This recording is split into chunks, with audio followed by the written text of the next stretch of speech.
You know what this is? Not wooden Swiss cheese. This is my workbench. I used to drill everything on, paint stuff on, to do everything. Time for a new top to my workbench. So today, that's the project we're going to work on, is making the new top for my workbench.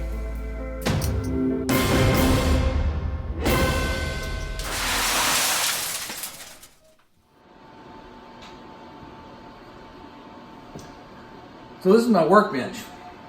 It's just made up of 8 2x4s. Nothing fancy, pretty basic. It's hammered in and it's hammered to the wall. It's pretty sturdy, it doesn't move much. But it's not really level enough to do any planing on. And you got little gaps in here, and I get loose little things down in the gaps. So it's time now to make a better workbench top. So I have about 1.5 inches depth in here on the plywood, and I figured if I were to take a whole bunch of 2x4s and just stack them side by side and glue them up, and then I could saw this in half, take the 2 halves, plane them out smooth, and make one big nice solid top. That'd be a pretty good workbench. So that's what we're going to do. So I've got 10 2x4s, a little over 5 feet long. So I have one of them that has a big knot in here, so I'm going to have to get a replacement for that one. But this is what we're going to do. We're going to glue these up, saw the ends off, cut it in half, plane it, and we'll have a top to our new workbench. So after I had them glued up and dried, just time to trim the ends. So you did one side, flip it over, and do the other. To prepare for putting it on the bandsaw and up against my fence to fit flat, I had to plane down 1 or 2 of the boards that were a little bit proud of the group and get off the glue mark so we had a flat enough reference mark to hold up against our fence to saw it. So here's my setup. So I have my bandsaw raised to 15 inches, and I have my traveler unit over here with the piece we're going to cut. We're going to put this face up against this support here, and we're going to cut this in half this way. So this traveler helps us push it through easy without straining a back, breaking a hernia. But it's still pretty mighty to wield, so I've called my buddy Larry to come over and help me. So Larry pushed the piece up against the fence to hold it in place firmly while I pushed it from the rear to be able to guide it through the saw. We moved the traveler unit around the backside after the bulk of the weight was past center on our cut, and it helped us be able to hold the piece in place as we finish with the full cut. So now we put it in the planer. This is the whole reason why our piece was 14 inches wide, because that's the width of my planer. We would plane both sides of both pieces to get it down to where both halves were the same size. Here's my 2 pieces in my new workbench top. I cut them to 14 inches on the table saw, and then I put them through the planer to get it smooth. Now, I took a little hand plane and roughed out some of the edges due to snipe that were a little bit wonky, but that's smooth enough for what I need. So the next step is going to be take off the original, put these in, and make a gap in the center like a Roubo style workbench, so I can have one piece in there, and I'll show you in a little bit what I'm going to do with that.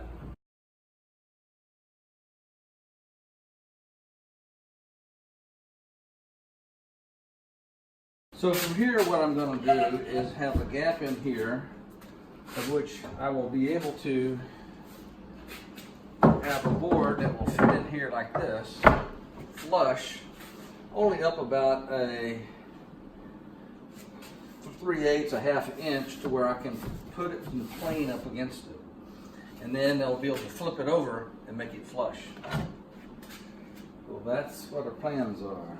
Okay, so I have my board selected for my in-between This is the board that's going to be able to be flipped. We'll cut notches over here at the other end. Turn it over, it'll be flush. Just so happens I have to choose a board that's got a little bit of a bow in it. We'll just have to squeeze that flat. That'll work. So this is the edge where I'm going to do a notch out for here. And give a little bit of ample room. We'll do the other end as well. But we want to mark how deep we want this notch to be. So when we finish, the other side will be flush. So we're going to use our marking gauge to assist us in that.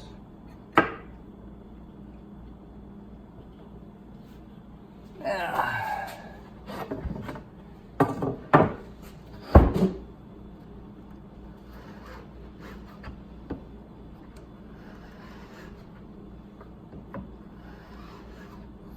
that should be the part that we got to notch out. There we go. All right, so I had my line marked for a notch. I need to come down here, and then, so we're going to cut across here. I could do that on the table saw and stop and do that, and then hand cut the rest of it. But you know, this is a cut that's ideal for the bandsaw. So that's where we're going to start.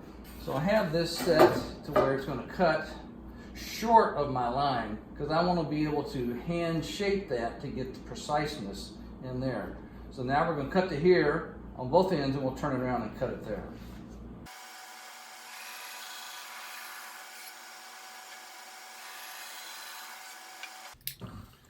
A little handwork with my planes to get my notch the right distance to get the top close enough to being flush with the surface of the two other pieces.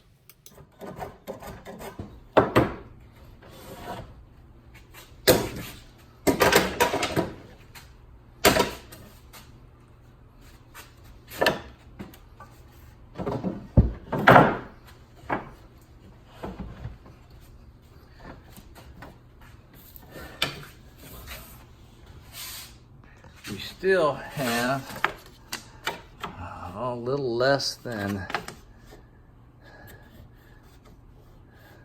an eighth of an inch to get that down. So we're getting close. So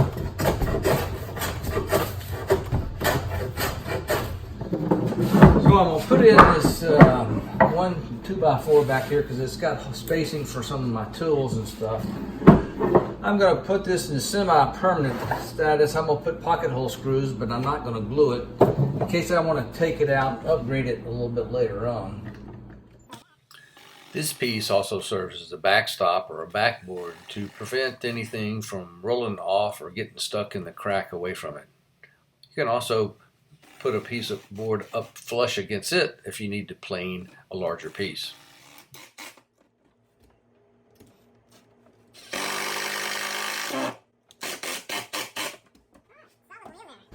We countersunk some holes there.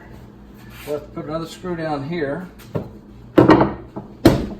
So the back panel is in, and we have yet to screw this one in. So this is our Roubo table. Flip it over, be flush in here. Now what we want to do is get this tight enough to clamp up. We'll go from there. You can remove the split bench piece and have room to clamp up your pieces right in the middle of your workbench. Quite handy feature. With the middle 2x4 turned up in the higher position, it makes a perfect stop for planing. So now I want to get my double dog bench holding in the right position, square to my Roubo line. So we'll mark that there and know that we want to drill these holes about like that. So drill a couple dog holes, and then we'll have a nice square to hold everything. So I have my option to use a Holdfast, to use a dog, or to have my split top raised up where it's a 1/2 inch high to use it for a stop. 2 dogs out for a dog bar. Put put the Holdfast on, hold that, whatever you like. It's quite flexible.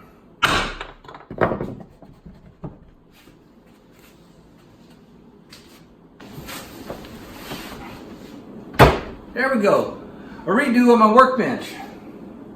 Whether it's a Roubo or a faux Roubo, either way, I have a nice full-length stop that I turn over one board to create and turn it back over to have a smooth workbench top all the way across. I can use dogs. I can use a dog bar. I can use Holdfast. All those work in this bench top. So if you liked our video on building the bench top, give us a thumbs up. If you want to see more of our videos, consider subscribing down below. And as usual, come back and see me real soon.